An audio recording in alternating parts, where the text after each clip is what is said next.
You have to take the blessings that God gives you and use them to the best of your ability. Because if you don't use them, you will use because if you don't use them, you will lose them. We have to keep in mind that if you focus on the gifts that God has given you, you can accomplish anything you put your mind to. Anything. But you have to continue to use the wisdom, understanding, and knowledge that you have to learn that thing, to learn to be better at that thing, to learn to embrace that thing. You have to embrace that thing until it becomes a part of your being. And God gives you the capacity to do that by allowing you the peace of mind that's needed to block the outside noise, to keep away the negative energy. See, we have to keep in mind that every moment you spend not becoming the best version of yourself or not building yourself into what you want to be in life is a moment you wasted that you'll never get back. And God doesn't give you do-overs. You're not going to wake up one day and suddenly be 10 years younger. This is life. It continues to progress, and you have to make sure that you're on par to be on schedule with being where you need to be when you're 20, when you're 30, when you're 40, 50, and so on and so forth. The bottom line is, no matter how tough things get, no matter what the obstacles are, no matter how many negative naysayers there are, negative energy surrounds you, or how it seems like you just can't get the job done, you have to never give up on yourself, because yourself is all you have. The greatest gift that God gave you is yourself. So you have to get to know that gift as best you can. You have to get to know that gift. You have to know the strengths of that gift. You know, we don't talk about strengths and weaknesses. We talk about strengths and normalcy. You understand what I'm saying? You don't have any weaknesses. Anything you compare to your strengths is going to be weaker, but it's not a weakness. It is just not as strong as your strengths. But everything about you is a strong suit. You just have to take the strongest suits and use those to motivate yourself in the other areas. Because this is the thing. If you're a mathematician, and I'm talking about just a natural mathematician, well, your reading comprehension skills may not have to be as good as your mathematician skills. But as long as your reading comprehension skills are enough to be a secondary support system to your mathematician skills, then so what? We're not all going to have, none of us actually are going to have all strengths. We're going to have some things that we're out of this world in, and then we're going to have some other things that we're just normal in. The thing is, man, you have to understand this. You can determine your outcome by following the path that God has for you.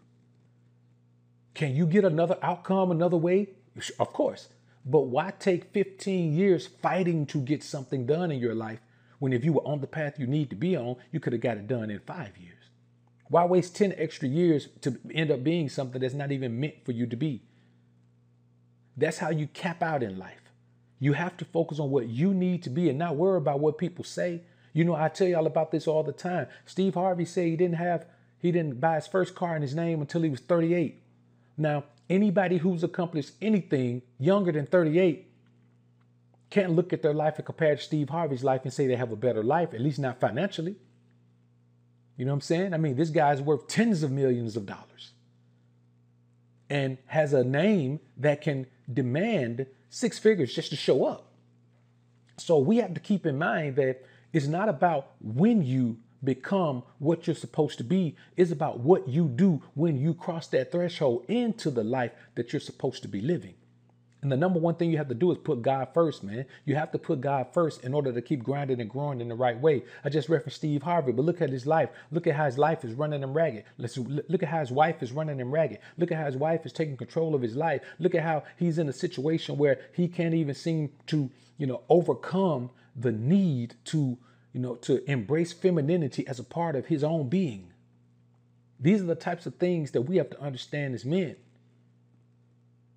You have to equip yourself with value. And I'm not talking about value as far as what the world esteems as value, because value changes all the time in the world, man. You remember a time everybody was wearing yellow gold? Now all of a sudden everybody is wearing platinum, which may or may not be white gold, depending on what you know and if you know what you're looking at. But you got to think about it. Once upon a time, yellow gold was what people wore. Now people don't wear it anymore. But you know what? Yellow gold is still very valuable in the financial sector. So when you look at something that's not valued in the public, you look at it in the financial sector, still as valuable as ever. Still companies going around every day, showing up in cities saying, bring all your old gold to us. Why? So they can melt it down in the blocks. They ain't gonna turn around and sell that gold jewelry, man. They collecting gold. Might be something I need to do myself, actually. So you got to keep in mind, man, that, and this is an old saying, your mind is a terrible thing to waste. Why would you waste your mind? It guides everything you do. Your spirit is your foundation, but your mind guides your behavior. Your mind tells your body what to do. Your mind tells you what to eat. Your mind tells you what to drink, when to sleep, when to wake. All of these things are controlled by your mind. So when you waste your mind, you waste your life.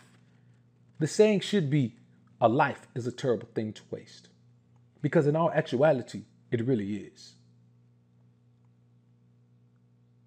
See, I think the problem in this society is we all search for pacification. We all search for pacification. You know, I used to tell guys all the time, man, if I was an artist, man, and won a Grammy, man, I'd go on stage, man, and my acceptance speech would be this. You know, I appreciate the Academy for, nominating me and voting for me for this award. And I appreciate all my fans and all the support, but I cannot, in good, sound mind and body, accept this award because what I've done is just a blessing from God. And he's already given me much more than this award will ever be worth. And I leave it on the stage, man, and walk off. That's what I would do. And I've always said that, for when I was young, I said that. So, it's like those things, man, younger, I said that, man, but it's one of those things where you can't be out here just seeking pacification for everything you do. You can't seek approval for everything you do. Like you can't seek a reward for everything you do. You can't do this for everything you do. My son called me the other day, man, and said, Dad, they sent your silver play button yet?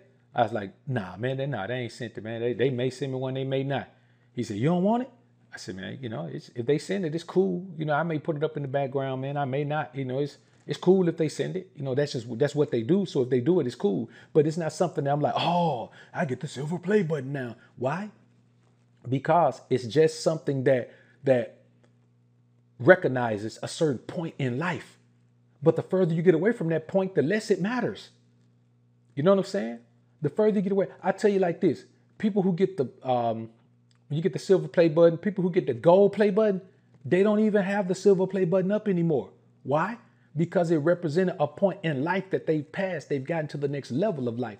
The more accolades and rewards you collect, you will understand that as you move past those levels and get to new levels in life, those accolades and awards, they matter less. You know what I'm saying? You think LeBron is still thinking about that second championship he won in Miami? No, he went back and won one in Cleveland. Now he's won one in LA. Trying to win another one in LA. You know what I'm saying? So you got to keep in mind, man, that, of course, the first time you accomplish something, it feels wonderful. It's a sense of accomplishment that you may not have had before, like winning a championship, hitting 100K subs, hitting 1 million subs, getting your first $1 million. There's a bunch of things you can come, getting your first college degree. There's a bunch of things you can accomplish that for the first time, you never had that sensation.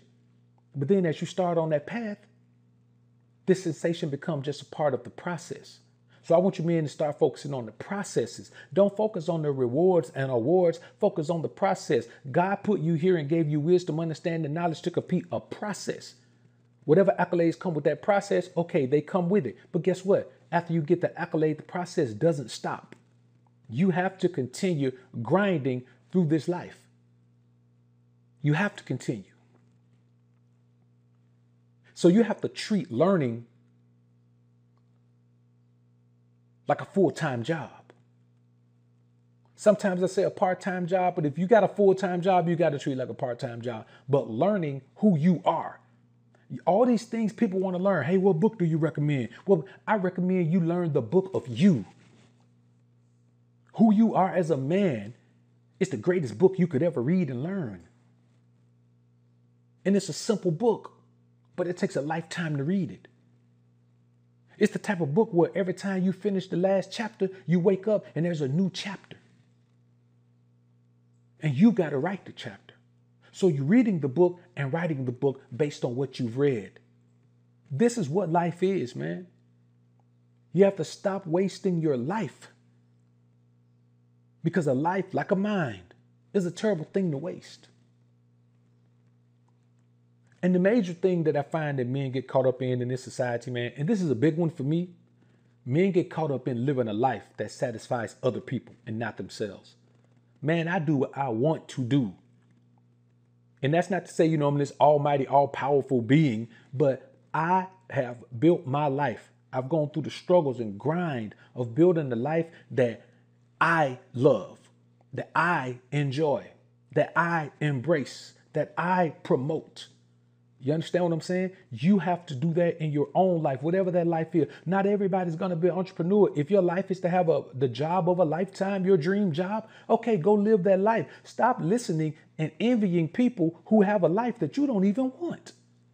Not everybody wants to be a millionaire. So if you don't want to be a millionaire, why are you envying people and patterning your life after people whose goal is to be a millionaire? You see what I'm saying? This is about embracing yourself, knowing who you are. And the more you learn yourself, guess what? Magically, mysteriously, you'll know God better, because God is only connected to the true you. You can't create a figment of who you are, a figment of your imagination, or some image you want to portray that's not realistic. You can't create that and live that and think you're going to be close to God. God doesn't know that fictional character. He doesn't know that person. And that person doesn't know God either. The Spirit of God is in you. Everybody looking out, everybody trying to go somewhere and find God. The Spirit of God is in you. You just have to connect to it. You connect to the Spirit within you, automatically connects you to the Spirit of God, man. You have to connect to your spirit, man. And nobody's talking about that anymore. Everybody wants you to accomplish something.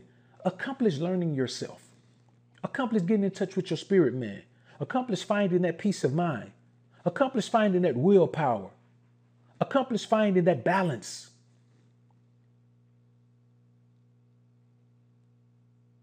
Satisfy your soul. Satisfy your soul, not your wood, not your belly, not your mind, not your eyes, not your nose, not your taste buds. Satisfy your soul. This entire life is about satisfying your soul. If you satisfy your soul, you find the type of happiness that most people in this life die pursuing. But that happiness is to the right, and they spend their lives pursuing that happiness to the left, going further and further away from it. That's why you go to some of the least developed countries in the world, and they are the happiest. They live the longest. They have the least amount of sickness. They have the least amount of mental illness. You go to some of these places, mental illness is non-existent. You go to some of these places, diabetes, heart disease, obesity, all of these things are non-existent. Why? Because they live a life that satisfies their soul. That's all this is about, man. You got to stop trying to impress people and make people like you. Because most people don't even like themselves. And if someone doesn't like themselves, how in the world are they going to like you? How in the world are they going to like me if they don't even like themselves? We have to keep in mind, brothers, that no matter what, you are all you have. You were born into this world alone, and no one will be in that coffin with you. You'll be casket sharp in a sharp casket, all by your lonesome. And everything in the meantime, you are the reason for the season in everything you do. You have to live your life that way. That is how you end up surrounding yourself with people who are all about growth and harvest in that season. And also when it's time to plant. You got people around you who just want to come when it's time to reap. But you got to have people around you who are around you when it's time to reap because they went through the hard work when it was time to sow. Everybody can harvest. That's when everything is plenty. plentiful. But when it's time to sow, that's when you got to get down and dirty. You got to get in the dirt. You got to get in the mud. You got to pull some weeds. You got to do some plowing. Ain't nothing out there but dirt. Far as I can see, never plowed field. Who wants to do that? There's no beauty in that. It's just dirt.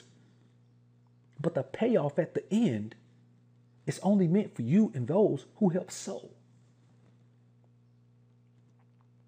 Stop trying to impress people.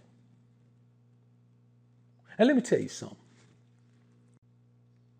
Be honest with yourself about yourself.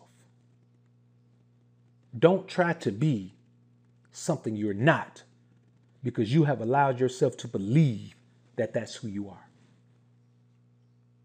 If you're not gangster, don't try to be gangster. If you're not a player, don't try to be a player. Be who you are. Be who you are. That's what self-help is. Help yourself embrace yourself. Help yourself understand yourself. Help yourself love yourself. And as men, I'm going to be honest with you, as men, we shouldn't have a problem with self-love. If you have a problem with self-love, you have a problem with knowing yourself. So it's not just about knowing, it's not just about loving yourself. It's about knowing yourself so you can know what you love. Everybody can say, I love myself. I love myself. You love yourself. Why? What do you love about yourself? If you ask 50 people, do they love themselves? And all 50 say yes. And you ask them, well, why do you love yourself? What do you love about yourself? I guarantee you the majority of them are going to say something superficial or something simple. I'm nice. I'm kind. I'm considerate of others. They're not going to be honest with themselves about what they love about themselves. You know what I love about myself? I'm selfless enough to help those in need, and I'm selfish enough to not be used. That's what I love about myself. If you ask me, that's the first thing I tell you. I'm selfless enough to help those in need freely, but I'm selfish enough to not be used by anyone. Even if I feel like I'm being used, if I think I'm being used, if I think there's a possibility of me being used, I shut it down. This is what you have to understand, man. Anybody who's not benefiting your process is a detriment to your process. Male, female, intimate relationship, basic personal platonic relationship, business relationship, anybody who is not benefiting your process is being a detriment to your process. And as men, we have to wrap our mind around the concept that the longer you spend with people around you who are detrimental to your process, the less likely you are to ever get to where you're going. So you can't afford to have one person around you for one day once you realize that they're detrimental to your process. Dead weight is detrimental. So if they're not helping, they're hurting, even if they're not actually hurting intentionally. Whatever position you're in is the reality of your life. Whether it's a weak position, strong position, position of submission, some position of power, position you love, position you hate, it is the reality of your life. You need to embrace the space that you're actually in and then put forth the plan to get to the space you want to be in. Stop wasting your life chasing things that satisfy your five senses